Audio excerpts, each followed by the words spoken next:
Example आप किसी non Muslim को मिलें और वो आपसे पूछे आप क्या कर रहे हो, कहता है मैं नमाज़ पढ़ रहा हूँ। अच्छा नमाज़ पढ़ रहे हो? हाँ 5 वक्त नमाज़ पढ़ता हूँ मैं। अच्छा तो वो आपसे पूछे अच्छा यार तुम ये बैठते हो और ये क्या पढ़ते हो? कहता है मैं पढ़ता हूँ अत्तहियातु लिल्लाहि वस्सलावातु वत्तय्यिबात। वो कहता है इसका क्या मतलब है? वो कहता है पता नहीं मुझे, आई डोंट नो।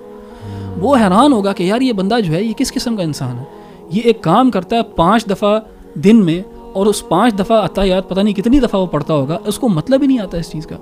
तो अगर तो इंसान जो है वो नमाज़ पढ़ के बुराइयां कर रहे हैं तो इसीलिए कर रहे हैं क्योंकि उनको पता ही नहीं वो कर क्या रहे हैं। नमाज़ जो है ना इसकी बहुत अहमियत है, कुरान में जगह जगह हर पेज के ऊपर अल्लाह ताला ने नमाज की अहमियत को बयान किया।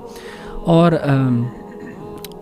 जहन्नम में भी जो लोग जाएंगे one of the reasons why they will be in their is because of not praying, क्योंकि सूरह मुदस्सिर गालिबन उसके अंदर अल्लाह ताला ने कहा ना कि जब अहले जन्नत पूछेंगे कि ये जहन्नम वाले किधर हैं, और उनसे पूछेंगे बल्कि कि मा सलककुम फ़ी सक़र, कि तुम कैसे यहाँ पहुँचे, तो उनका पहला जवाब जो है लम नकु मिनल मुसल्लीन, कि हम मुसल्लीन में से नहीं थे, हम नमाज़ पढ़ने वालों में से नहीं थे। अल्लाह ताला ने कुरान में कहा कि नमाज जो है ना वो फ़हशा और मुनकर से रोकती है।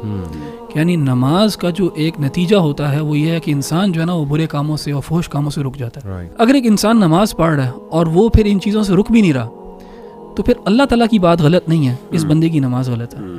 और वो ये है कि नमाज जो है ना वो एक रस्मी एक आदत सी बन गई है शायद, और उसके अंदर वो जो खुशू है, वो जो एक जो कैफियत है, हाँ, जो पहली क्वालिटी है कि नमाज is not just you know actions and words without meaning and you know without any sincerity.